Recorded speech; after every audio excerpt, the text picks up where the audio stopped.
السلام علیکم ورحمۃ اللہ وبرکاتہ. نحمده ونصلي على رسوله الكريم اما بعد فاعوذ بالله من الشيطان الرجيم بسم الله الرحمن الرحيم رب اشرح لي صدري ويسر لي امري واحلل عقدة من لساني يفقهوا قولي. آج ختم قرآن کی یا تکمیل قرآن کی جو محفل سجی ہے یہ ان لوگوں کے اعزاز میں ہے جنہوں نے اس وقت کو اللہ کے راستے میں دیا اور آج یہ نعمت پائی کہ قرآن کی دولت جو سب سے بڑی دولت ہے وہ ہاتھ آئی کہ اب قرآن بغیر کسی ترجمے کے براہ راست عربی میں سمجھ آتا ہے. کہیں بھی قرآن پڑھا جا رہا ہو، خود تلاوت کی جا رہی ہو تو اللہ کے فضل سے پتہ چلتا ہے کہ اللہ تعالیٰ کیا فرما رہے ہیں. آج اپنا یہ سفر، اس کے تجربات اور اپنی کچھ کہانی آپ کے ساتھ شیئر کریں گی. السلام علیکم ورحمۃ اللہ وبرکاتہ. بسم اللہ الرحمن الرحیم. مختلف مراحل طے کرتے کرتے یہاں تک پہنچی. سب سے بڑی رکاوٹ میری جاب تھی. استخارہ نے مسئلہ حل کر دیا الحمدللہ. 4 مہینے کی چھٹی بھی مل گئی. پھر اسی طرح 4 مہینے کر کے سال بھی پورا ہو گیا اور آج الحمدللہ قرآن کی تکمیل بھی ہے. بہت عرصہ پہلے میں نے غلام مرتضیٰ صاحب کو سنا. انہوں نے کسی شخص کا ذکر کیا کہ وہ سخت پریشان، زندگی سے دکھی، کسی مسئلے یا شاید بہت سی پریشانیوں کے حل کے لیے ان کے پاس آیا. انہوں نے فرمایا دیکھو یہ قرآن ہے، اس میں ہر مسئلے کا حل موجود ہے، اسے پڑھو غور و فکر کے ساتھ اور سال بعد میرے پاس آنا. کہتے ہیں وہ سال بعد مجھ سے ملا، بہت خوش تھا کہ واقعی ہر مسئلے کا حل اس میں نے پا لیا. یہی حقیقت ہے. اصل میں آپ زندگی کی گہرائیوں کو دیکھ لیتے ہیں، اللہ کی حکمتیں نظر آنے لگتی ہیں، حقیقتیں کھلنے لگتی ہیں. میں نے اپنی زندگی میں بھی یہی محسوس کیا. اگر میری زندگی میں چند باتیں، چند حادثات نہ آتے تو شاید میں کبھی بھی قرآن کو اس طرح پڑھنے کی طرف توجہ نہ دیتی. تو کیا پھر یہ حق نہیں ہے کہ میں کہوں الحمدللہ جس نے یہ ظاہری مشکلیں مجھے عطا فرمائی، مجھے اس بوجھ کے قابل سمجھا، الحمدللہ. پھر یہ ہے کہ جیسے جیسے قرآن کا سفر طے کیا اللہ کی معرفت بڑھی. ہر موڑ پر محسوس ہوا اچھا یہ ہے اللہ کی معرفت، لیکن مزید آگے بڑھے تو اس کی گہرائی کو اور محسوس کیا. پھر آخری پاروں نے اللہ کی خشیت سے بھی زبردست طریقے سے آگاہ کر دیا. اب لگتا ہے اللہ کی معرفت کو محسوس کرنا بھی مسلسل عمل ہے. جتنا محنت کریں گے، غور و فکر کریں گے، اتنی ہی بڑھتی رہے گی اللہ کے دیدار تک انشاءاللہ. پورا سال گزرا، میں نے دیکھا بہت سے لوگوں میں ماشاءاللہ بہت تبدیلیاں آئیں. اپنے آپ کو دیکھتی تو محسوس کرتی کہ میں بہت آہستہ ہوں، بہت پیچھے ہوں نیکیوں اور اعمال صالحہ کی اس دوڑ میں. چند دن پہلے اللہ تعالیٰ نے میرے دل میں یہ خیال ڈالا کہ غالباً یہ لوگ باب افعال کی خصوصیت یک بارگی نزول سے تعلق رکھتے ہیں اور میرا تعلق باب تفعیل سے ہے اور میرے اندر تدریجی خصوصیت پائی جاتی ہے. یہاں یہ یاد رکھے کہ میرا تعلق قرآن سے 3-4 سال سے ہے. میں نے ڈاکٹر نیلوفر سے 23 سپارے پڑھے ہوئے تھے پہلے سے الحمدللہ. میرے یہ اندر یہ تبدیلی آہستہ آہستہ آتی ہے اور الحمدللہ پھر کچھ جڑ پکڑ لیتی ہے. اور آخری بات تو آخرت کی ہی ہونی چاہیے. قرآن کو پڑھ کے محسوس ہوا کہ ایک سمندر کے کنارے پر ہیں، میز بچھی ہے، برتن لگے ہیں، ہر چیز تیار ہے پر کھانا نہیں ہے. اب ایک بڑی سی مچھلی ہاتھ لگی ہے، پکڑ تو لی دونوں ہاتھوں سے پر ہر دم پھسلتی جا رہی ہے. ابھی کھانا بھی نہیں ہے، کھانے کا وقت ہی نہیں آیا اور کھانے کے وقت تک اسے پکڑے رکھنا بھی ہے، واپس سمندر میں نہ چلی جائے. یہ مچھلی میرا قرآن ہے، میرا اصل دین ہے، ہماری زندگی کا وہ واحد سہارا جو اللہ تعالیٰ نے ہمیں تلاش کرنے اور پکڑے رکھنے کے لیے کہا ہے. اکیلے تو اسے پکڑے رکھنا بہت مشکل ہے، کچھ اور ساتھی ہوں، سب اپنی اپنی مچھلیاں کسی فریش واٹر تالاب میں یا کسی ٹینک میں محفوظ کر لیں. کولنگ سسٹم بھی چاہیے ہوگا، مل کر رہنا ہوگا، جڑ کر رہنا ہوگا آخرت کی کامیابی کے لیے انشاءاللہ. السلام علیکم ورحمۃ اللہ وبرکاتہ. السلام علیکم ورحمۃ اللہ وبرکاتہ. بسم اللہ الرحمن الرحیم. میرا نام ارم ناز ہے، میں وہاں ماڈل ٹاؤن سے آئی ہوں. ایجوکیشن میری کوئی خاص نہیں ہے، لیکن شروع سے مجھے قرآن کی طرف دلچسپی تھی، لیکن ایجوکیشن کم ہونے کی وجہ سے مجھے ایڈمیشن کہیں بھی نہیں مل رہا تھا. تو میں قرآن کی طرف کیسے آئی؟ یہ اللہ تعالیٰ کا خاص فضل تھا جو کہ مجھے اس طرف لے کے آئے. میری ایجوکیشن کم تھی اور میں تفسیر نہیں لکھ سکتی تھی، تو میرا دل بہت کڑتا تھا کہ میں بھی قرآن کو سیکھوں. تو اللہ تعالیٰ سے میں بہت دعائیں کرتی تھی تو ایک دن ایسا آیا کہ اللہ تعالیٰ نے میری دعا قبول کر لی اور میرے گھر میں ہی الہدا بن گیا. مجوین باجی الہدا کی برانچ میرے گھر میں کھول لی اور اس طرح میں قرآن پڑھنا شروع ہو گئی. تو سدا وقت ایک سا نہیں رہتا. اچانک ہی میری زندگی میں ایک چھوٹی سی قیامت آ گئی کہ میں بکھر گئی اور قرآن پڑھنا میرے لیے بہت ہی مشکل ہو گیا. ایسے لمحات میں مجھے ایک دفعہ میں نے خواب میں استاذہ کو دیکھا تھا کہ انہوں نے مجھے الہدا بلایا بھی اور پھر مجھے انعام میں کھجوریں بھی دی. تو میں بکھر گئی اور میں کہتی کہ میں اب کہاں جاؤں, میں کس طرح قرآن پڑھوں. مجھے کوئی راستہ نہیں مل رہا تھا اور میں بہت پریشان رہتی تھی. تو اچانک مجھے استاذہ کا یہ خواب یاد آ گیا اور پھر میں اپنی استاد پہلے جبین جو تھی ان کے پاس آئی اور میں نے انہیں کہا کہ میں الہدا جانا چاہتی ہوں. تو وہ مجھے کہتی ہے کہ آپ کی ایجوکیشن اتنی کم ہے تو آپ کو ادھر ایڈمیشن کیسے ملے گا. تو میں نے کہا کہ نہیں, اللہ تعالیٰ ڈگریوں کو نہیں دیکھتے, تو اللہ تعالیٰ جسے چاہتے ہیں اپنی رحمت میں وہ ڈھانپ لیتے ہیں. تو انہوں نے کہا پھر آپ کوشش کریں. تو میں ادھر آئی الحمدللہ کہ زبیدہ بچی نے میرا انٹرویو لیا اور مجھے یہاں داخلہ مل گیا اور آج میں نے اس قرآن کو الحمدللہ مکمل کیا. میرے رب نے جو آزمائش مجھ پر ڈالی تھی اور جو مجھ سے لیا تھا اس کے بدلے میں مجھے بہت بہتر قرآن جیسی نعمت عطا کی اور جو مجھ سے لیا تھا وہ بھی واپس کر دیا. اب مجھے وہ سب کچھ مل گیا کہ جو مجھ سے لیا تھا. تو یوں یہ جو غم تھے, یہ پریشانیاں میرے لیے قرآن جیسی نعمت کا سبب بنی. بسم اللہ الرحمن الرحیم. میرا نام سمینا شوکت ہے. میں راولہ کوٹ کے ایک گاؤں کیل ٹائن سے میرا تعلق ہے. میں نے تعلیم القرآن کے 3rd بیچ سے اپنا کورس مکمل کیا. سب سے پہلے میری طرف سے ان تمام طالبات کو مبارکباد, ان کی اساتذہ کرام کو, ان کے والدین کو, جنہوں نے اتنی محنتوں سے یہ جو آج ایک نور بکھیرا ہے اس کی آج تکمیل ہے, قرآن پاک کی تکمیل کے. جس طرح سے آپ میں سے ہر ایک طالبہ اپنے دل میں امیدیں لیے جا رہی ہے, ایک پلاننگ کرتی جا رہی ہے کہ میں نے آگے کس طرح سے اس قرآن پاک کو پھیلانا ہے, کیا کیا کرنا ہے. بالکل اسی طرح سے جب میری تکمیل ہوئی تھی تو میں ایک ایک بات پہ اپنی پلاننگ کرتی جا رہی تھی. شروع سے پڑھتی جا رہی تھی اور پلاننگ میں تھا کہ میں نے کچھ کرنا ہے, لیکن تکمیل کے موقع پہ تو میری جو مکمل بن رہی تھی پلاننگ, کام بس کرنا تھا. میں نے جا کے ایک بہت جوش تھا, ولولہ تھا, شوق تھا. بالآخر میں نے اپنا کورس مکمل کیا اور اپنے گاؤں واپس لوٹ گئی. میں نے وہاں پہ جا کے سب لوگوں کو دعوت دی. ہر بندہ, جب میں بچوں کو کہتی کہ میں بچوں کو پڑھاؤں گی تو ان کے والدین تیار ہو جاتے, اور جب میں والدین کو کہتی تو وہ مذاق سمجھتے, کہتے ہیں کیسی مذاق کرتی ہے یہ. بچوں کو تو کوئی پڑھاتے ہیں لیکن بڑے بھی پڑھتے ہیں. کبھی میٹرک کے بعد کے طلباء وہاں پہ اکثر بیٹھ جایا کرتے ہیں, انہیں آگے ایجوکیشن کے لیے نہیں بھیجا جاتا, والدین انہیں کہیں نہیں بھیجتے. صرف میرے والد, اللہ کا شکر ہے, اللہ تعالیٰ نے انہیں ہمت دی, اتنا انہیں علم سکھایا, انہیں اتنی سمجھ دی کہ انہوں نے مجھے آگے بھی تعلیم دلوائی. پھر میں واپس یہاں سے گئی, تب بھی ہم لوگ ہنستے کھیلتے بس ایک جو چھوٹا سا کورس ہم نے شروع کیا بڑوں کے لیے. بچے بھیج دیتے تھے وہاں پہ لیکن والدین خود نہیں آتے تھے. پھر میں نے ان تمام چھوٹی وہ گھر جو تھیں جو میٹرک کے بعد فارغ گھر بیٹھی ہوئی تھی, پھر بچوں کی ماؤں کو بھی بس تھوڑے تھوڑے دنوں کے لیے بلاتی رہی, اور ہم لوگ مذاق میں, بس مذاق ان لوگ میں تو یہ سب کچھ مذاق چل رہا تھا کہ جو کام ہو رہا ہے, لیکن میں نے اس کام کو کرنا چاہا تھا, چاہے جس طریقے سے ہو رہا ہے اس کو کیا جائے. پھر آہستہ آہستہ کرتے کرتے ان لوگوں کو پتہ چلا کہ واقعی یہ کوئی چیز ہے کرنے کی. پھر ہم لوگوں نے فہم القرآن جو شروع کیا, ابھی کچھ پارے ہی چلے تھے, میرے خیال سے 12واں پارہ چلا تھا.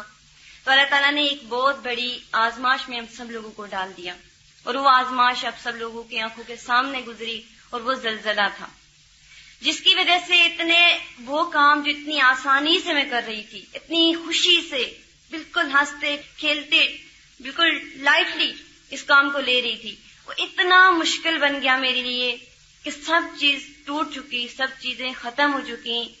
میرے پاس 2 گھر تھے, ایک گھر جو ہے صرف ان لوگوں کے لیے تھا جس پہ میرے ساتھ آ کے بچے پڑھتے تھے, میرے ساتھ طالبات آ کے کچھ رہتی تھی, پڑھتے تھے ہم لوگ.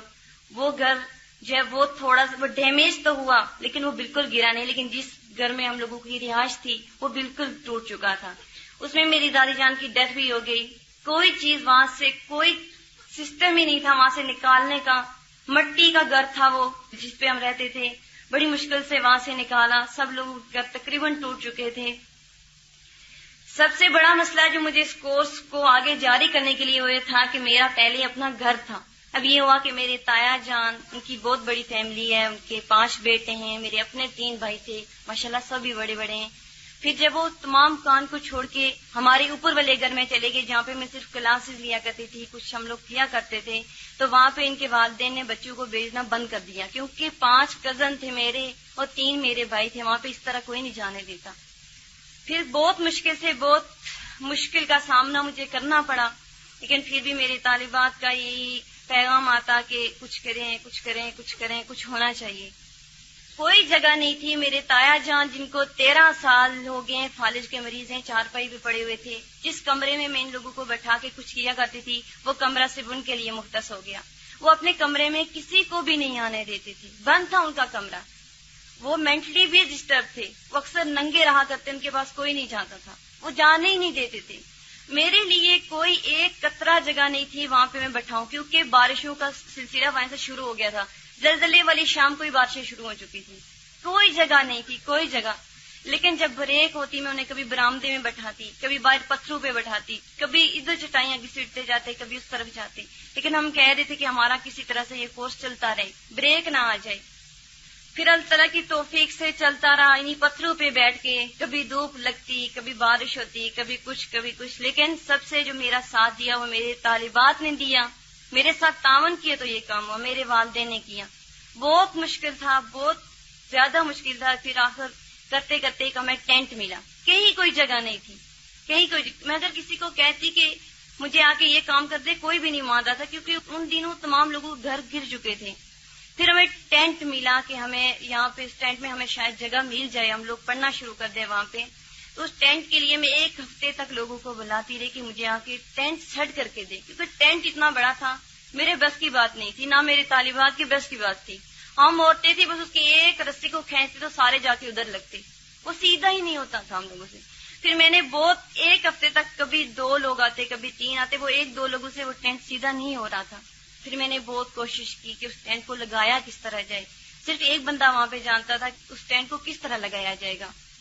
وہ ٹینٹ جن لوگوں کو میں کہہ رہی تھی کہ مجھے ٹینٹ لگا کے دیں، ان کا اپنا گھر بالکل ختم تھا، کوئی رہنے کی جگہ نہیں تھی. مجھے شرم آ رہی تھی میں جب انہیں بار بار جا کے کہہ رہی تھی کہ مجھے ٹینٹ لگا کے دیں، کیونکہ وہ خود اپنے لیے اتنی سی چھت بنانا چاہ رہے تھے. ان کے چھوٹے چھوٹے بچے تھے کہ اس چھت کے نیچے وہ بچے آ جائیں، کیونکہ ان کی نظر میں میرا کام تو اہم نہیں تھا نا. دیکھیں ان کے پاس تو رہنے کے لیے جگہ ہی نہیں تھی اور میں اپنے کورس کے لیے یہ کام کروا رہی تھی. لیکن مجھے شرم آ رہی تھی کہ کیا کروں. لیکن انہیں مجھے ہمت دی، مجھے آ کے ٹینٹ لگوا کے دیا. لیکن وہ پھر بھی جلدی جلدی میں مجھے لگا کے دیتے گئے. لیکن اس کے بعد جو برفباریوں کا سلسلہ شروع ہوا تو وہ ٹینٹ بھی ٹوٹ گیا. ایک ہی ٹینٹ تھا وہ بھی ٹوٹ گیا. شدید آندھیاں چلتی رہی، وہ ٹینٹ ہی ٹوٹ گیا. اس دوران یہ بھی سلسلہ چلتا رہا. اسی دوران کچھ پرابلمز ہو گئی میرے ساتھ. میرا بھی آپریشن تھا، میری مادر کا بھی آپریشن ہو گیا اسی ماہ میں. دسمبر کا مہینہ تھا اور ٹینٹ بھی ٹوٹا. وہاں میری طالبات بھی آ رہی اور میں خود بھی بیمار، میری مادر بھی بیمار. میرا جب آپریشن ہوا تو میں پنڈی پھپھو کے پاس آئی تھی. وہ کہہ رہی ہیں کہ سمینا تم ریسٹ کرو. تو میں اس ڈر سے ریسٹ نہیں، میں بیڈ پہ لیٹتی نہیں تھی. میں نے کہا اگر میں آج لیٹ گئی تو مجھے کہہ دیا جائے گا کہ تم 1 ہفتہ ریسٹ کرو، مجھے 1 مہینہ تک ریسٹ کرو. میری وہ طالبات جو میرا انتظار کر رہی ہیں، خود کتنی ٹھنڈ میں آ کے کیا کر رہی ہیں، وہ انتظار کر رہی ہیں کہ وہ آئیں ہماری ٹیچر. تو میں بیڈ پہ نہیں، میں کہتی ہوں بالکل ٹھیک ہوں. جب پھپھو مجھے ہاتھ لگا کے دیکھتی ہے، مجھے اس تکلیف سے اتنا بخار رہتا. وہ کہتی ہیں تم ٹھیک ہو؟ بخار سے تمہارا چہرہ ریڈ ہے اور تم کہہ رہی ہو ٹھیک ہو. میں نے کہا نہیں میں بالکل ٹھیک ہوں. پھر جب میں گھر گئی، جب کلاس شروع ہوتی تو میں کلاس کے دوران بالکل لیٹ جاتی تھی. میں نے کہا میرے گھر والوں کو یہ بات نہ پتا چلے کہ میں کلاس میں اٹھی ہوئی ہوں. کلاس میں نہیں جاتی تھی، لیکن جب کلاس فارغ ہو جائے تو میں اٹھ کے گھومنا شروع کر دیتی. کیوں کہتے لیٹ ہو؟ میں کہوں کہ میں ان کو کلاس کے لیے نہیں دیکھنا چاہتی کہ میں کلاس میں صرف جا رہی ہوں، بلکہ میں ایسی اٹھ کے چلنا پھرنا شروع کرتا ہوں. یہ لوگ مطمئن ہو جائے کہ میں بالکل ٹھیک ہوں، مجھے کوئی پرابلم نہیں ہے، میں ٹھیک ہوں، میں اپنی کلاس کو چلانا چاہتی ہوں. میں کام بھی کروں ہلکا، لیکن ہلکا سا کام کروں صرف ان اسٹوڈینٹس کے لیے کہ کوئی روک نہ دے ان لوگوں کو. کوئی انہیں منع نہ کر دے کہ تم نہیں آؤ، ابھی ہمارے بچے ٹھیک نہیں ہیں، ابھی تم نہیں آؤ. میں نے کہا یہ کام چلتا رہے. پھر آخر کار چلا. اور اگر میں صرف بلڈنگ کا انتظار کرتی رہتی، ویسے ہی چلا، برآمدے میں چلتا رہا، باہر چلتا، کھلے آسمان کی چھت کے تلے چلتا ہے، ابھی تک چلتا ہے وہیں پہ. ایک کمرہ وہ جو میرے تایا جان کے لیے تھا، پھر ان لوگوں نے تھوڑی سی جو ہے وہ ان لوگوں کو ٹینٹ ملا، وہ علیحدہ ہو گئے. پھر اسی کمرے میں ان لوگوں کو بٹھایا. لیکن وہ یہ تھے کہ ڈیمیج اتنی طرح تھا کہ اس کی چھت جو ٹپکتی ہے، آج تک ٹپکتی ہے. اس کو ٹھیک بھی کروایا لیکن وہ ٹھیک نہیں ہوتی. میں نے اپنے اسٹوڈینٹس کے لیے بہت کوشش کی کہ وہ جو اپنی تکمیل کریں تو کم از کم اتنے زبردست ماحول میں ہو، لیکن وہ بھی نہیں ہو سکی. آج تک وہ چھت انہیں پہ ٹپکتی رہتی ہے. لیکن ان لوگوں نے بلڈنگ کا انتظار نہیں کیا، ان لوگوں نے کسی اچھی سہولت کا انتظار نہیں کیا. یہ لوگ اس برف میں، اس آندھی طوفان میں یہ لوگ چل کے میرے گھر تک آتے تھے. اور میرے گھر کے اتنا تھوڑا سا فاصلہ نہیں تھا ان لوگوں کے لیے چلنا. تقریباً کئی بچیاں جو پونے گھنٹہ تک چل کے میرے گھر تک آتی تھی. اور برف ہوتی ہے وہاں پہ، برف ہوتی ہے وہاں پہ، آسان نہیں ہوتا چلنا، پتھر ہوتے ہیں وہاں پہ. لیکن پھر بھی یہ لوگ میرے ساتھ آتے رہے. ان لوگوں کی تکمیل کا وقت تو آ گیا، آج آپ لوگوں کے ساتھ ان کی تکمیل ہے. لیکن مجھے دکھ اس بات کا ہے کہ جس طرح سے میں نے سہولت میں رہ کے پڑھا تھا، ایک لمحہ بھی ان لوگوں کا ویسا نہیں گزرا. آخری دم تک کبھی یہ چٹائیاں یوں گھسیٹتے ہیں، کبھی یوں. ان کے پاس ایسی کوئی سہولت نہیں ہے آج تک، لیکن یہ خوش ہیں. میں آخری جب یہاں سے تکمیل کر کے گئی تھی تو میرا پھر بھی شکایتی رویہ تھا کہ الہدا میں کام ہوتا ہے، بہت کام کرواتے ہیں. ان نعمتوں کی قدر ہی نہیں تھی، آخری ٹائم تک قدر ہی نہیں تھی. لیکن اللہ تعالیٰ نے مجھے کہا کہ تم اپنے اسٹوڈینٹس کے ذریعے سیکھو. میں نے تمہیں بہت سمجھایا، تم نہیں سیکھنا چاہتی. اب میں تمہیں کوئی اور طریقہ بتاتا ہوں کہ تم کس طرح سے سیکھو گی. پھر ان اسٹوڈینٹس کے ذریعے اللہ تعالیٰ نے مجھے کہوایا کہ نعمتوں کی قدر کیا ہوتی ہے، کس طرح سے یہ لوگ سیکھتے ہیں. ان کی آج تکمیل ہے، یہ لوگ خوش ہیں.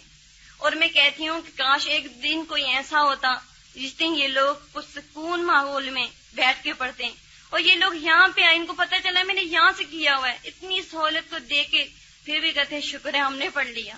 یہ نہیں کہتے کہ ہمارے پاس ایسا ماحول نہیں تھا، آپ نے تو اتنے اچھے ماحول میں پڑھے، ہمارے پاس نہیں. کہتے ہیں شکر ہے آپ کی وجہ سے ہم نے پڑھ لیا، آپ نے ہمیں پڑھایا. اور میں کہہ رہی ہوں کہ ان لوگوں نے کس طرح پڑھا. اگر جس بندے نے سیکھنا ہو، میں تو کہتی ہوں کہ جس کام کا شوق لگ جائے آپ کو، جس چیز کی تڑپ آ جائے بندے میں، وہ کام ہو کے رہتا ہے. اس کے لیے بلڈنگز کی ضرورت نہیں ہوتی ہے، اس کے لیے بہت بڑی ڈگریوں کی ضرورت نہیں ہوتی ہے. جس کام کو کرنے کی آپ میں تڑپ ہو وہ آپ لوگ کام کر کے رہیں گے. لیکن اسی دوران میں ان نعمتوں کو دیکھتے تھے. میرا ایسا 2 بندوں کے ساتھ ایسا واسطہ پڑا جن کو میں نے قرآن پاک سکھانا تھا. ایک بندہ نابینا تھا، ایک بندہ بہرا تھا. تب جا کے مجھے اور ہی نعمتوں کی قدر ہے کہ کیا ہوتا ہے. نابینا شخص جو تھے، میں ان کو قرآن پاک کو کھول کے پڑھ ہی نہیں سکتے تھے. کیسٹ میں سنواتی تو تھی، لیکن جس طرح سے ہم لوگ سیکھ رہے ہیں، لکھنا بھی ہے، دیکھنا بھی ہے، سننا بھی ہے، پڑھنا بھی ہے، اس طرح سے وہ لطف نہیں اٹھا رہے تھے. اور پچھلے دنوں ان کی ڈیتھ ہو گئی ہے. پھر بہرے جو آدمی ہیں وہ سن ہی نہیں سکتے. لکھ کے تو میں انہیں دیتی ہوں، پڑھتے وہ دیکھ کے تو ہیں، لیکن جو مزہ سننے کا ہے وہ کسی اور چیز کا ہے، وہ سن ہی نہیں سکتے. اب میری تڑپ صرف ان کے لیے ہے جو سن ہی نہیں سکتے.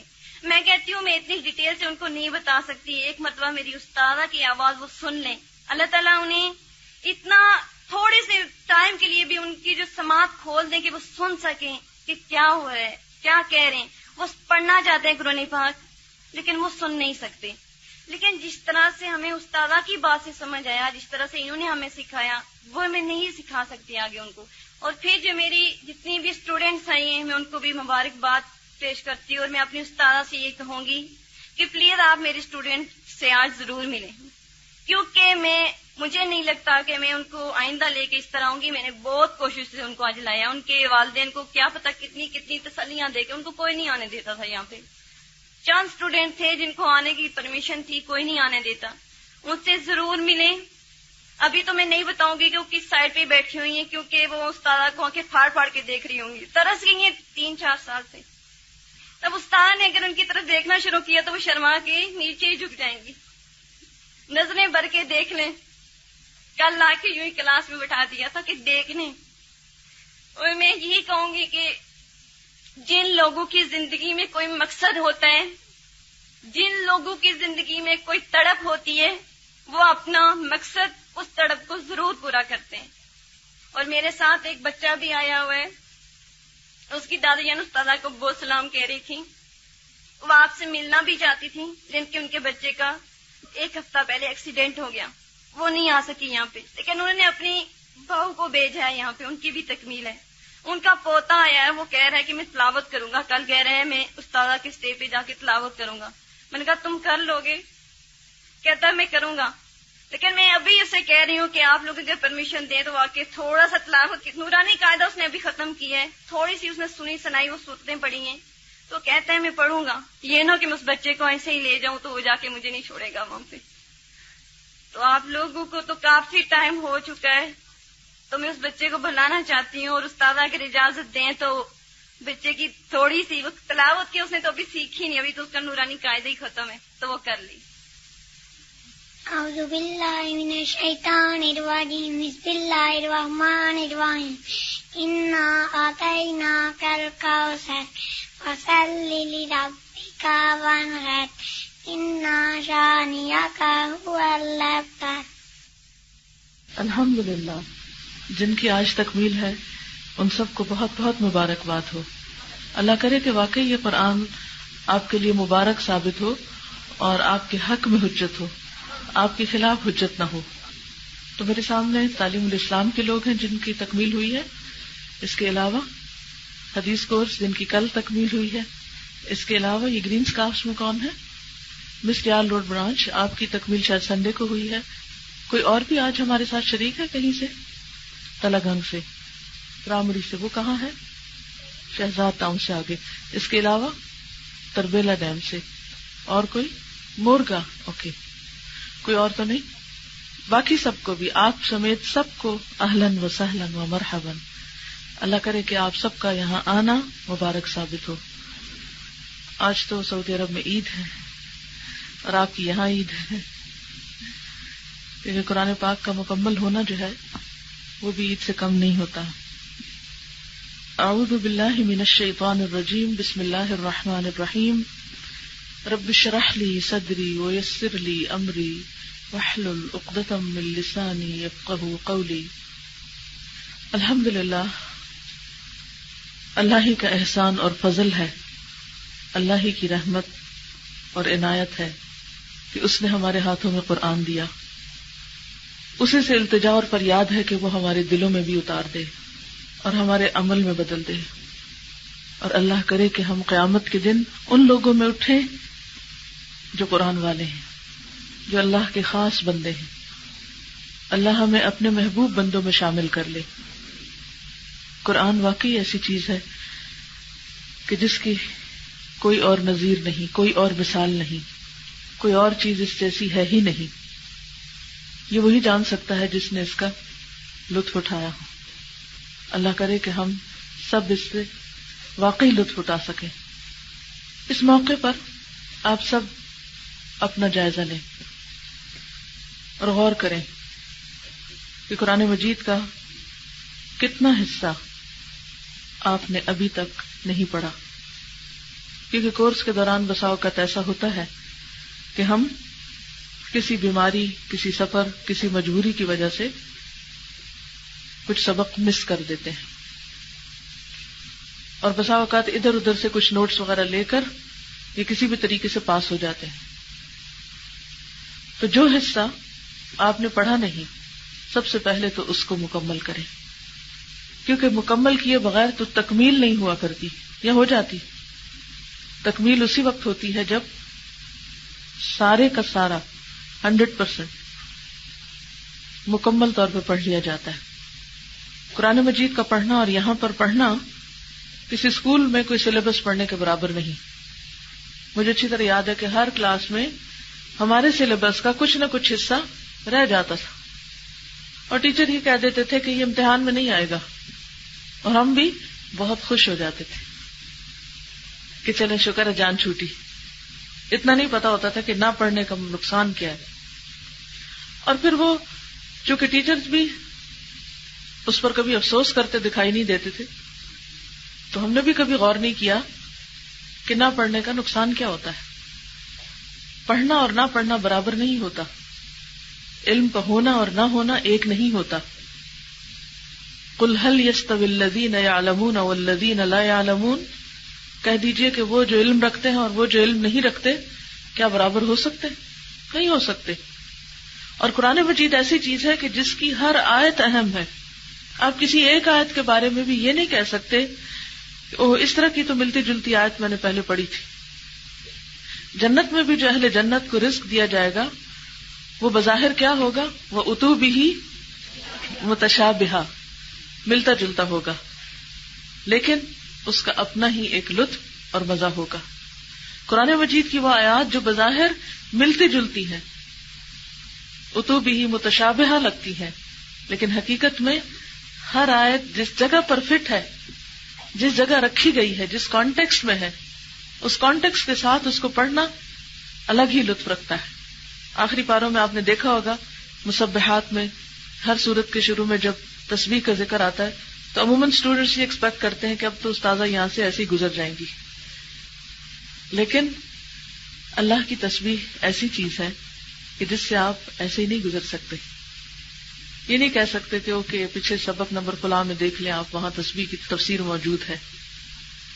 تو اس لیے میں یہ کہوں گی کہ کچھ بھی حصہ جو چھوٹا ہے پوری اپنی جلدوں کا جائزہ لے کے پیچھے سے دیکھیں، اپنے پاس ایک لسٹ بنا لے اور اس حصے کی کیسٹس ایشو کروا کے اس تفسیر کو مکمل کریں، کیونکہ یہ لکھا ہوا بھی آپ کے نام اعمال کا ایک حصہ بنے گا، یا نہیں؟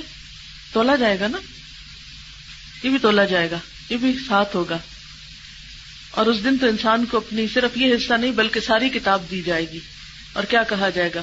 اقرأ کتابک، پڑھو اپنی کتاب، کفا بنفسک اليوم علیک حسیبا، آج اپنا حساب لگانے کے لیے تم خود ہی کافی ہو. تو آپ اپنی کتاب خود کھولیں گے، اور کتاب جب کھولیں گے تو اس کے کچھ حصے، قرآن پاک کے حصے بغیر پڑھے بیچ میں نہیں آنے چاہیے، وہ پورے ہونے چاہیے. تو پہلا کرنے کا کام تو یہ ہے کہ تکمیل کے بعد تکمیل کریں. دوسری بات یہ ہے کہ ایسا نہیں ہو سکتا کہ قرآن مجید ایک دفعہ پڑھنے سے پوری طرح سمجھ آ جائے. میں جب بھی دوبارہ پڑھانا شروع کرتی ہوں تو نئی باتیں کھلتی، اس وقت میں سوچتی ہوں کہ اچھا اس کا یہ مطلب ہے، یہ بات تو مجھے آج سمجھ آئی، اور پچھلی دفعہ بھی یہی کہا تھا کہ یہ تو آج سمجھ آئی، اور اگلی دفعہ بھی یہی کہیں گے کہ یہ تو آج سمجھ آئی. اور یہ ایک حقیقت ہے، کیونکہ قرآن مجید ہر دور کے لیے، بدلتے وقت کے لیے، جب وقت بدلتا ہے، حالات بدلتے ہیں، ماحول بدلتا ہے، ہماری سوچ بدلتی ہے، تو اس کے ساتھ ساتھ قرآن پڑھنے کا لطف بھی بدلتا ہے اور اس کی سمجھ بھی نئے سرے سے پھر آنے لگتی ہے. تو یہ چیز جو آج آپ نے مکمل کی ایک پہلی دفعہ، یا ہو سکتا ہے کسی نے دوسری دفعہ بھی، تو وہ اس کو آخری دفعہ نہ سمجھے، یہ اب ساری زندگی کے ساتھ چلتا رہے، یہ اب زندگی کا حصہ بن جائے. ایک اور چیز یہ کہ جس کو قرآن مل جاتا ہے وہ دنیا کا سب سے زیادہ دولت مند انسان ہو جاتا ہے. اللہ اس کے دل کو غنا سے بھر دیتا ہے، کیونکہ نعمتوں کی قدر آنے لگتی ہے، شکر گزاری آنے لگتی ہے. دنیا کی بجائے آخرت منزل اور گھر نظر آنے لگتی، آخرت مقصد بن جاتی، دنیا سے دل اٹھنے لگتا ہے، آخرت کی طرف دل کھینچنے لگتا ہے. یہی قرآن کی سمجھ ہے کہ وہ انسان کا پیراڈائم شفٹ کر دیتی، انسان کا نقطہ نظر بدل دیتی. اور اگر ایسا نہیں ہوا تو سمجھے کہ قرآن سمجھ میں نہیں آیا، دل میں نہیں اترا. لہذا بے حد ضروری ہے کہ ہم اس نعمت کی قدر کریں، اور اس کی قدر میں اہم ترین بات یہ ہے کہ کسی اور چیز کو اس پر فوقیت نہ دیں. اس کے مقابلے میں باقی تمام چیزیں ادنا ہیں. ادنا کیا معنی ہوتا ہے؟ ادنا، کم تر، کیونکہ یہ اللہ کا کلام ہے اور باقی چیزیں اللہ کی مخلوق ہیں. تو کلام کو مخلوق پر فضیلت حاصل ہے، تو ہمیں اس کی قدر کرنی. اللہ کے کلام کو باقی انسانوں کے کلام پر اہمیت دینی. ایک طرف لوگوں کی باتیں ہوتی، دنیا والوں کی باتیں ہوتی، اور ایک طرف اللہ کی باتیں. اور اللہ کی باتیں سب سے سچی، اللہ کی بات سب سے زیادہ قیمتی بات ہے. تو کسی دوسری چیز کو، کسی اور علم کو، کسی اور فن کو اس پر ترجیح نہ دیں، یہ آپ کی پرائرٹی ہو. اس کا یہ مطلب نہیں کہ کچھ اور پڑھے نہیں، پڑھے، ضرورت کے تحت، شوق کے تحت، جس چیز کا اللہ نے آپ کو ٹیلنٹ دیا ہے اسے استعمال کریں، پڑھیں، سیکھیں، جانیں، لیکن اس سے آگے کسی اور چیز کی قدر و قیمت نہ ہو. کسی بھی چیز میں اس طرح نہ کھب جائیں کہ اسے بھول جائیں، اس سے غافل ہو جائیں. آپ میڈیسن پڑھیں، آپ میتھمیٹکس پڑھیں، آپ لٹریچر پڑھیں، فلسفی پڑھیں، کچھ پڑھیں، لیکن اس کو چھوڑ کر نہیں، اس سے غافل ہو کر نہیں، اسے بھلا کے نہیں، اس سے دوری کی قیمت پہ نہیں. یہ ایک دفعہ جو آپ نے اٹھایا ہے یہ واپس بھلایا نہ جائے، ورنہ کیا ہوگا؟ وہی جو بنی اسرائیل کے ساتھ ہوا. کیا ہوا بنی اسرائیل کے ساتھ؟ بنی اسرائیل جب فرعون سے نجات پا کر دریا پار کر کے صحرائے تیہ میں پہنچے تو وہاں نہ کھانا تھا، نہ پانی تھا، نہ کوئی رہنے کی جگہ تھی. اللہ نے ان کے اوپر بادلوں کا سایہ کیا، کھانے کے لیے ان کو من و سلوہ دیا، پینے کے لیے پانی کے چشمے پتھر میں سے پھوڑ نکالے، ہر چیز ان کو عطا کی. پانی اور بادلوں کے علاوہ جو اہم ترین چیز تھی وہ من و سلوہ تھا، جو تاریخ کا ایک بالکل انوکھا واقعہ ہے. باقی سب لوگوں کی غذا زمین سے آتی، ہم سارے انسان جو بھی کھاتے ہیں وہ کہاں اگتا ہے؟ زمین میں اگتا ہے. بنی اسرائیل کے پاس جو غذا تھی وہ آسمان سے آتی تھی. کیا؟ من و سلوہ. لیکن بنی اسرائیل نے اس کی قدر نہ کی. اللہ سبحانہ وتعالیٰ ان سے شکوہ کرتے ہیں اور انہیں یاد دلاتے ہیں، وَإِذْ قُلْتُمْ، اور جب تم نے کہا، یا موسیٰ، اے موسیٰ، لن نصبر علی طعام واحد، ہم ایک کھانے پہ ہرگز صبر نہیں کریں گے، ہم ایک چیز پہ گزارا نہیں کر سکتے. فادع لنا ربک، ہمارے لیے اپنے رب سے دعا کرو. یخرج لنا مما تنبت الارض من بقلها وقثائها وفومها وعدسها وبصلها، کہ وہ ہمارے لیے زمین سے اگائے ساگ، ککڑی، دال، لہسن، پیاز، چٹپٹے کھانے. موسیٰ علیہ السلام کو بڑی حیرت ہوئی کہ اللہ ان کو من و سلوہ سے نواز رہا ہے اور یہ کیا مانگ رہے ہیں؟ اللہ نے ان کو کس کام کے لیے چنا ہے؟ کس دشمن سے نجات دی؟ ان کو آزادی ملی ہے، رہائی ملی ہے، ایک اگلے مقصد کے لیے تیار کیا جا رہا ہے، اور یہ کہتے ہیں کہ ہم من و سلوہ نہیں چاہتے، ہمیں مزے مزے کی کھانے پینے کی چیزیں چاہیے. تو موسیٰ علیہ السلام جواب میں اپنی قوم سے کہتے ہیں، قال اتستبدلون الذی هو ادنی بالذی هو خیر، اتستبدلون الذی هو ادنی، کیا تم بدل کے لینا چاہتے ہو اس چیز کو جو ادنا ہے، کمتر ہے، بالذی هو خیر، اس چیز کے بدلے جو بہتر ہے. من و سلوہ چھوڑ کر، آسمانی غذا چھوڑ کر تم دال ساگ کے پیچھے جا رہے ہو. اس میں پھر دعا کرانے کی کیا ضرورت ہے؟ میرے پاس آنے کی کیا ضرورت ہے؟ اہبطوا مصرن، جاؤ، چلے جاؤ کسی بھی شہر میں. اہبطوا عربی میں کہتے ہیں اوپر سے نیچے آنے کو، اور مصرن سے مراد یا ایجپٹ نہیں ہے، اس سے مراد کوئی بھی شہر ہے. جاؤ کسی بھی بستی میں چلے جاؤ، اتر جاؤ. فإن لكم ما سألتم، تو تمہیں مل جائے گا جو بھی تم مانگ رہے ہو، لیکن اس کے ساتھ کچھ اور بھی ملے گا. صرف پھر دال ساگ نہیں ملے گا، کچھ اور بھی ملے گا. اعلیٰ کو چھوڑ کے ادنا لینے والوں کو پھر دنیا میں ذلت اور رسوائی بھی ملتی ہے. جو آسمانی غذا کو چھوڑ کر زمینی غذا کے ہی دل دادا ہو جائیں، صرف اسی کے لیے جئیں، اور وہ بھی وہ جن کو اللہ نے اپنے کام کے لیے چن لیا ہو، ساری دنیا میں سے نکال کے ہزاروں، لاکھوں، کروڑوں کی آبادی میں سے جنہیں اتنی سہولتوں کے ساتھ قرآن سیکھنے کا موقع ملا ہو، آسمانی غذا ملی ہو، وہ اسے ایک طرف رکھ دے اور دنیا کے پیچھے دوڑ پڑے، صرف ساگ دال کے پیچھے بھاگ پڑے. وَضُرِبَتْ عَلَيْهِمُ الذِّلَّةُ وَالْمَسْكَنَةُ، ماری گئی ان پر ذلت اور مسکنت، رسوائی اور محتاجی. وَبَاءُوا بِغَضَبٍ مِّنَ اللَّهِ، اور وہ اللہ کے غضب کے ساتھ پلٹے. ان پر اللہ کا غضب ہوا. ذالک بأنہم کانوا یکفرون بآیات اللہ، اس لیے ہوا یہ کہ وہ اللہ کی آیات کا انکار کرتے تھے. اللہ کی آیات کا انکار، بات ہو رہی تھی من و سلوہ کی، اور پھر ذلت و رسوائی کی وجہ بتائی گئی کہ وہ اللہ کی آیات کا انکار کرتے تھے. جی ہاں، جو قوم اللہ کی نعمتوں کی قدردان نہیں ہوتی، اپنا مقصد وجود بھول کر اور چیزوں کے پیچھے پڑ جاتی، صرف حقیر دنیا کے فائدے لینے کے لیے دوڑ پڑتی ہے، تو پھر حقیقت میں وہ اللہ کی آیات کا انکار ہی کرتی. وَيَقْتُلُونَ النَّبِيِّينَ بِغَيْرِ الْحَقِّ، اور وہ نبیوں کو ناحق قتل کرتے تھے.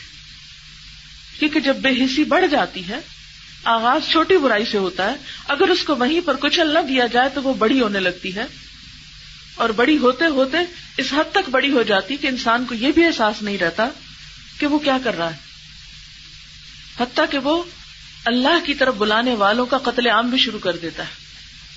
یقتلون النبیین بغیر الحق ذالک بما عصوا، یہ سب کیوں ہوا؟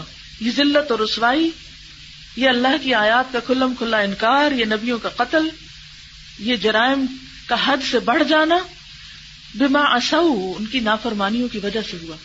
کیونکہ ایک نافرمانی کی وجہ سے انسان دوسری میں، دوسری سے تیسری، تیسری سے چوتھی میں قدم رکھتا چلا جاتا ہے. وَكَانُوا يَعْتَدُونَ، اور وہ حد سے بڑھ جایا کرتے تھے، کسی حد پہ نہیں رکتے تھے. اگر اس ساری آیت کے اندر، اس سارے قصے کے اندر مین سینٹرل پوائنٹ دیکھیں تو وہ کیا ہے؟ اَتَسْتَبْدِلُونَ الَّذِي هُوَ أَدْنَىٰ بِالَّذِي هُوَ خَيْرٌ، فوکس کا تبدیل ہونا، فوکس تبدیل ہو گیا تھا ان کا، اور وہ کیا؟ اعلیٰ سے ادنا کی طرف دوڑ پڑے تھے. اللہ نے ہمارے ہاتھ میں قرآن دیا ہے، اگر ہم اس کو چھوڑ کر کسی اور چیز کی طرف لپکتے ہیں، اس کی قیمت پر، اس کو بھلا کر، اس کو نظر انداز کر کے، اس سے قطع تعلق ہی کر کے، تو وہ ایسا ہی ہوگا. اتستبدلون الذی هو ادنی بالذی هو خیر، ایسے لوگوں کو پھر اللہ ان کے حال پہ چھوڑ دیتا ہے. اہبطوا مصرا فان لکم ما سألتم، جاؤ مارے مارے پھرو، مل جائے گا جو بھی تمہاری طلب ہے. دنیا میں انسان جس چیز کا طلبگار ہوتا ہے اللہ اس کو وہ دے دیتا ہے، لیکن پھر آخرت میں اس کا کوئی حصہ نہیں ہوتا. آپ دنیا میں جہاں رہیں، جہاں بھی جائیں، جو بھی کریں، اس کو نہ بھولیں، اس کو نہ چھوڑیں. ذاتی مطالعے کے علاوہ دوسروں تک اس کو پہنچانا، دوسروں کو سکھانا، دوسروں کے آگے بڑھانا، یہ اس کا ایک حصہ ہے. اگر ہم دنیا سے قرآن کے بغیر چلے جاتے تو کیا ہم کسی نعمت کی محرومی کا شکار نہ ہوتے؟ قرآن کا ملنا اور نہ ملنا برابر ہے. لیکن ہمیں کیسے ملا؟ کسی نے ہمیں دیا تو ہمیں ملا نا. مجھے کسی نے سکھایا تو میں نے سیکھا نا. ماں کے پیٹ سے تو کوئی بھی سیکھ کے پیدا نہیں ہوتا. علم وراثت میں نہیں ملتا. وراثت میں مال و دولت تو مل جاتی ہے ماں باپ کے مرنے پر، لیکن ماں باپ کا علم اور تقویٰ وہ وراثت میں انسان کو منتقل نہیں ہوتا. اس کے لیے انسان کو محنت اور کوشش کرنا پڑتی. تو کسی کی کوشش اور محنت سے ہمیں ملا، تو آگے دوسروں تک پہنچانے کے لیے کس کو محنت کرنی؟ ہمیں محنت کرنی. ہمیں اس نعمت کا شکر ادا کرنے کے لیے سب سے اہم کام کیا کرنا ہے؟ اس نعمت کو دوسروں تک پہنچانا ہے. اسی لیے الہدا کا موٹو کیا ہے؟ قرآن سب کے لیے. کوئی بھی شخص، اللہ کا کوئی بندہ دنیا میں سے اس حال سے نہ جائے کہ وہ قرآن نہ سیکھے. اس موقع پر میں تھوڑا سا ذکر کرنا چاہوں گی کہ لوگوں کے اندر کتنی تڑپ اور کتنی پیاس ہے. آپ بھی کئی واقعات، کہانیاں کتابوں میں پڑھتے ہوں گے، رسالوں میں پڑھتے ہوں گے، لیکن کچھ لوگوں کی کہانی میرے سامنے ہے کہ جن کو قریب سے میں نے دیکھا ہے. میرے یہاں سے کینیڈا جانے کا مقصد یہ تھا کہ الحمدللہ پاکستان میں الہدا کی بہت سی شاخیں بن گئی ہیں، بہت سے لوگ قرآن پڑھ چکے ہیں. اگر ہر شخص 10 لوگوں کو بھی سکھائے، کیونکہ نبی صلی اللہ علیہ وسلم نے جنگ بدر کے قیدیوں کو کیا کہا تھا کہ ایک شخص 10 کو سکھا دے تو اس کی جان آزاد ہو جائے گی. تو اگر ہم بھی آگے 10 کو بھی پہنچا دیں تو شاید ہماری بھی جان جہنم سے آزاد ہو جائے، ہماری بھی گردنیں چھوٹ جائیں۔ تو بات یہ ہے کہ یہاں تو بے شمار ایسے دن رات لوگ فارغ ہو رہے ہیں کہ جو قرآن کے حامل ہیں، جنہوں نے قرآن پڑھ لیا، سیکھ لیا اور اپنے اپنے ظرف اور اپنی اپنی قسمت کے مطابق اندر ڈال لیا، لے لیا اس کو، اور انشاءاللہ آگے بھی پہنچائیں گے۔ لیکن دنیا کے ایسے بہت سے حصے ہیں جہاں پر اس طرح کی باقاعدہ تعلیم کا انتظام نہیں ہے۔ تو وہاں جانے سے پہلے مجھے ایک رمضان میں وہاں دورہ قرآن کا انویٹیشن ملا، اور الحمدللہ وہاں کے لوگوں کی شدید خواہش اور دعاؤں پر اللہ نے مجھے دوبارہ وہاں بھیجا۔ پہلا کورس میں نے اپریل 2005 میں شروع کیا، لاہور تربیتی کورس کے فوراً بعد میرا یہاں سے جانا ہوا، اور الحمدللہ بہت سے لوگوں نے اس سے سیکھا۔ چونکہ وہاں کی سرکاری زبان انگریزی ہے، بچے جو پیدا ہوتے ہیں وہ بولتے، سمجھتے، پڑھتے، اسکولوں میں ہر جگہ انگریزی پڑھی جاتی ہے، تو خود مسلمانوں کے بچے بھی اردو میں کم ہی سمجھتے ہیں، انگریزی میں ہی ان کی ضرورت ہے، لہذا دوسرا کورس وہاں پر انگریزی میں شروع کیا گیا۔ جو ہی انگریزی میں کورس شروع ہوا تو بہت سے ایسے لوگ بھی کلاس میں آئے کہ جو اردو کورس میں نہیں آ سکتے تھے، وہ سنتے تھے لیکن وہ فائدہ نہیں اٹھا سکتے تھے۔ تو الحمدللہ جو ہی ہم نے اناؤنس کیا تو بہت ہر طرح کی نیشنلٹی کے لوگ اور ہر قسم کے لوگ جو تھے الحمدللہ وہ شریک ہوئے، اور وہ جو میرا ایک خواب تھا الہدا انٹرنیشنل، اس کا پہلا قدم اٹھ گیا اللہ کے فضل سے۔ اگرچہ یہاں بھی آ کے کچھ بچیاں پڑھتی ہیں لیکن سب بچیاں یہاں نہیں پہنچ سکتی اور سب یہاں آ کر نہیں سیکھ سکتے۔ اب اس میں آپ دیکھیے کہ کچھ لوگوں تک تو ہماری ایڈورٹائزمنٹ گئی، کچھ لوگوں کو ہمارے اسٹوڈنٹس نے جا کے بتایا، لیکن کچھ لوگ ایسے تھے جن کو واقعی اللہ نے بھیجا، ہم نے ان کے لیے کچھ بھی نہیں کیا۔ ان میں سے ایک اسٹوڈنٹ ہے اٹالین۔ آپ کو اٹلی کا تو پتا ہوگا کہ جو ایک کرسچن ملک ہے اور وہاں پر ویٹیکن ہے، اگر ویٹیکن کے بارے میں آپ کچھ جانتے ہیں، کیتھولک کرسچنز کا وہ مرکز ہے، ایسا ہی جیسے ہمارے لیے کعبہ کی حیثیت رکھتا ہے مکہ۔ تو وہاں کی رہنے والی ایک اٹالین لڑکی، گریجویشن اس نے کر لی، یونیورسٹی پاس کر لی، تو وہاں سے وہ انگلش سیکھنے کے لیے یونیورسٹی ایکسچینج پروگرام کے تحت امریکہ گئی۔ بعض اوقات ایسا ہوتا ہے کہ یونیورسٹیاں دوسرے ملکوں میں بھیجتی ہیں اپنے اسٹوڈنٹس کو سیکھنے کے لیے، تو وہ وہاں پر گئی۔ جب وہ وہاں پر گئی تو انگریزی سیکھنے لگی، اور کچھ ہی عرصے میں اس کو ایک مسلمان سے واسطہ پڑا۔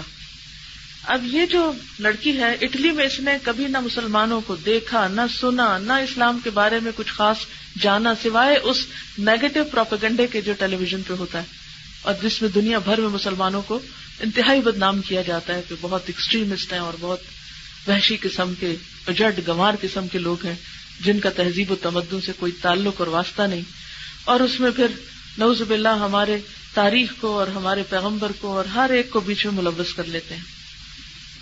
اب وہ بچی جب وہاں پر امریکہ میں آئی تو کوئی اسے مسلمان ملا اور اس نے کہا تم مسلمان ہو جاؤ۔ اس نے کہا تم اسے مذاق کرتے ہو، میں کیوں مسلمان ہو جاؤں؟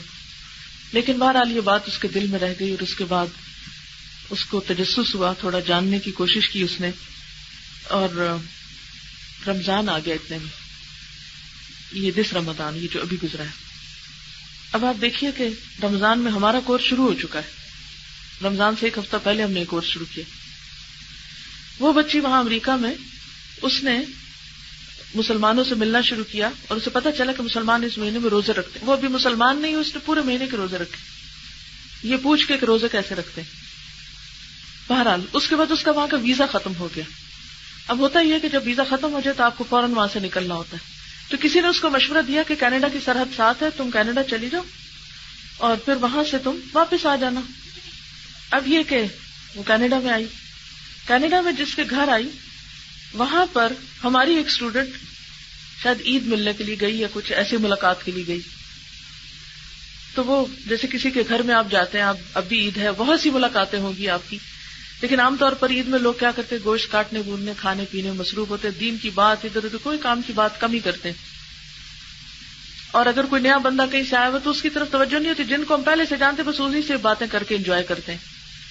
لیکن الحمدللہ قرآن ایسا شعور دیتا ہے کہ جس سے ہر انسان قیمتی نظر آتا ہے۔ قرآن پڑھا ہوا شخص کسی انسان کو بھی اگنور نہیں کرتا، خواہ وہ چھوٹا ہو یا بڑا ہو، غریب ہو کہ امیر ہو، کوئی معذور ہو، کوئی بھی ہو، کیونکہ ہمارے پیغمبر کی اسوہ حسنہ یہی ہے۔ اور اگر انسان کسی انسان کو کم سمجھ کے اگنور کرے تو پھر اسے یاد رکھنی چاہیے عبس وتولی ان جاءہ الاعمی وما یدریک لعلہ یزکی. خطاب تو آپ سے مگر ہے ہم جیسوں کے لیے بیسیکلی، کیونکہ ہم ایسا کرتے ہیں. عام طور پہ جب ہم دیکھتے ہیں کہ کوئی علم میں یا اسٹیٹس میں یا کسی وجہ سے کوئی کم ہے تو ہم سوچتے ہیں اس کو چھوڑو، وہ جو بہت انٹیلیجنٹ اور ہائیلی کوالیفائڈ اس کے پیچھے جاؤ. لیکن اللہ کو پتا ہے کہ اصل قدر و قیمت کس کی ہے، دنیاوی اعتبار سے بڑے شان و شوکت رکھنے والے انسان کی یا اس کی جس کا دل اللہ کی محبت میں تڑپتا ہے اور جو اپنا تزکیہ کرنا چاہتا ہے. تو اللہ تعالیٰ نے کیا فرمایا؟ وما یدریک لعلہ یزکی او یذکر فتنفعہ الذکری اما من استغنی فانت لہ تصدی وما علیک الا یزکی. آپ کے اوپر کوئی ذمہ داری نہیں کہ ایسے بگڑے پگڑے لوگ نہ پاکیزگی اختیار کرنا چاہیں. جو نہیں آتا دین کی طرف نہ آئے، اس کی اپنی مرضی. لیکن جو آنا چاہتا ہے، جس کے دل میں شوق ہے، محبت ہے، اسے اگنور نہ کریں، وہ کوئی بھی ہو، اسے چھوٹا نہ سمجھیں. لہٰذا اس موقع پر میں یہ نصیحت بھی آپ سے کروں گی، کسی مجلس میں جائیں، کسی شادی میں جائیں، کسی ڈنر میں جائیں، کسی پارٹی میں جائیں، کسی سے عید ملنے جائیں، کہیں جائیں، صرف ان سے سلام نہ کریں، صرف ان سے گلے نہ ملے جن کو آپ جانتے ہیں، ان کو بھی اتنے ہی پیار سے ملے جن کو آپ نہیں جانتے، آگے بڑھ کے ملے. کیونکہ ہمارے کلچر میں یہ رواج ہی نہیں ہے کہ جس کو آپ نہیں جانتے اس کو اٹھ کے سلام کریں. اب تو میں نے دیکھا کہ جو لوگ ایک دوسرے کو جانتے ہیں وہ بھی سلام نہیں کرتے، پتہ نہیں تھکے ہوئے ہوتے ہیں ہر وقت. حالانکہ رحمتوں کی دعائیں کیا گھستا ہے آپ کا، اگر آپ ہلکے سے لب ہلا دیں، اشارے سے ہی کر دیں، اگر دور ہے کوئی اسمائل ہی پاس کر دیں، کچھ نہیں جاتا آپ کا. تو دین جو ہے وہ اخلاق سے پھیلتا ہے، دل اخلاق سے بدلتے ہیں، بہت بڑی بڑی دلیل نہیں ان کو بدلتی. تو ہوا یہ کہ اس بچی کو، جو ہماری ایک اسٹوڈنٹ تھی، انہوں نے دیکھا کہ وہ وہاں پر آئی ہیں اور انہوں نے آگے بڑھ کے ان سے ملاقات کی، پوچھا یہاں کیسے آئی ہیں، کیوں آئی ہیں، تھوڑا بیک گراؤنڈ. اس نے اپنے فوراً اس بچی نے اپنے اسلام کا کیا کہ مجھے اسلام سیکھنے کا بہت شوق ہے، اور اسے پتہ چلا کہ یہ کہیں پڑھنے کے لیے جاتی. اس نے کہا کہاں جاتی ہیں آپ، میں کیا وزٹ کر سکتی ہوں اس جگہ کو؟ اس نے کہا ہاں آپ ضرور چلیں ہمارے ساتھ. اب وہ اس کو لے کر آئی ہے. اتفاق یہ ہے کہ میں الوداع میں آئی ہوں اور میں گزر رہی ہوں تو میں نے دیکھا کہ ایک ذرا نیا چہرہ نظر آیا مجھے، تو میں نے خود آگے بڑھ کے سلام کیا. میں نے کہا ویلکم، کہاں سے آئی آپ؟ تو اس نے بتایا کہ میں اٹالین ہوں اور اس طرح میں دیکھنے کے لیے آئی ہوں کلاس کو. میں نے کہا نہیں آپ دیکھے نہیں، آپ آیا کریں. تو میں نے کہا آپ کب تک یہاں ہیں؟ کہتی 1 ویک کے لیے. میں نے کہا اوکے کم ڈیلی، روز آنا. بہت بھرپور طریقے سے میں نے کہا روز آیا کرو. وہ اتنی خوش ہوئی، تو مجھے سمجھ نہیں کہ اتنی کیوں خوش ہوئی. لیکن بہرحال میں نے تو یہ غلط فہمی مجھے شاید میں نے اس کو بہت پیار سے کہا تو وہ خوش ہوئی ہے، لیکن کیونکہ وہاں پر یہ رواج نہیں کہ ایز اے لسنر کہیں بھی جا کے بیٹھ جاؤ. کسی بھی ادارے اور انسٹیٹیوٹ میں باقاعدہ ایک طریقے سے جانا ہوتا ہے. تو ہماری اسٹوڈنٹ جو کہ انکریج کر کے لے آئی تھی، آگے سے میں نے انکریج کر دیا، وہ بیٹھ گئی. اب جب وہ کلاس میں بیٹھی تھی اتنی یکسوئی کے ساتھ، اتنی عاجزی کے ساتھ، اتنے شوق کے ساتھ، بہرحال اس کا شوق دیکھ کے اور اس کی اسلام میں دلچسپی دیکھ کے ہم نے سوچا کہ اس کو مزید کچھ ہیلپ کر دیتے ہیں اور اس کو آفر کرتے ہیں کہ اگر وہ پڑھنا چاہے تو ہم اس کی سب کچھ فری کر دیں گے اور اسے پڑھائیں گے. یعنی اس کے رہائش وغیرہ کا بندوبست کیا گیا، اور اس کے کیونکہ اس کو تو کوئی بھی نہیں وہاں، کسی کو بھی نہیں جانتی.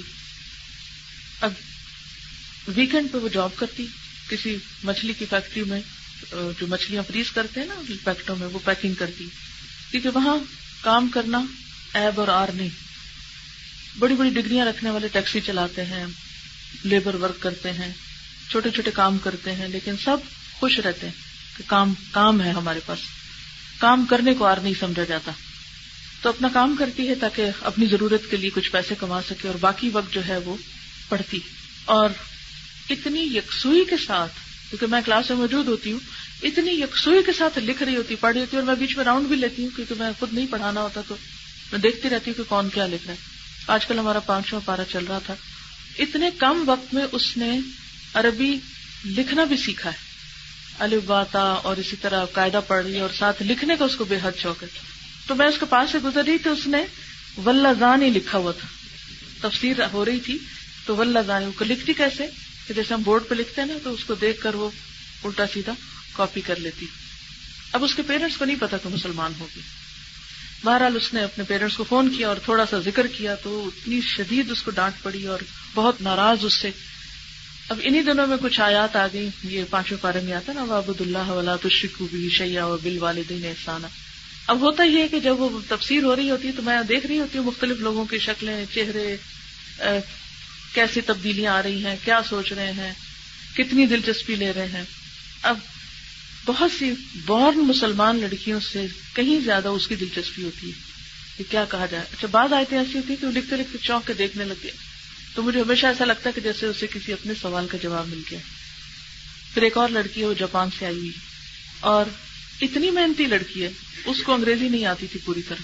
ہم نے کہا کہ اسے انگریزی نہیں آتی, یہ کیا سیکھے گی, لیکن اس کے والد کا اصرار یہ تھا کہ نہیں یہ سیکھے گی. شی از اونلی 14 سال کی ہے وہ, اور پھر جو آخری ٹیسٹ ہوا وہ اس نے پاس کر لیا.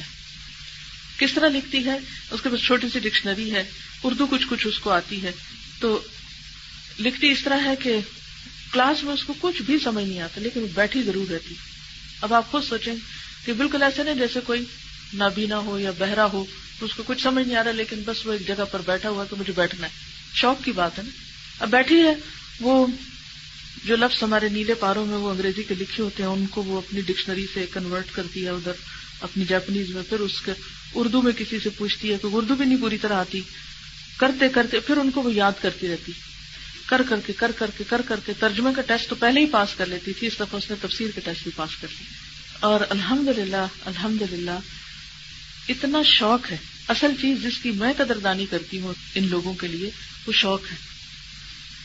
اور بھی لڑکیاں ہیں جو مختلف جگہوں سے ہیں, نیو مسلمز, بہت ساری کہانیاں, اتنا وقت نہیں ہے ہمارے پاس, لیکن کہنے کا مطلب یہ ہے کہ اللہ کا لاکھ شکر ہے کہ یہ چھوٹی چھوٹی کوششیں دوسروں تک پہنچ رہی ہیں.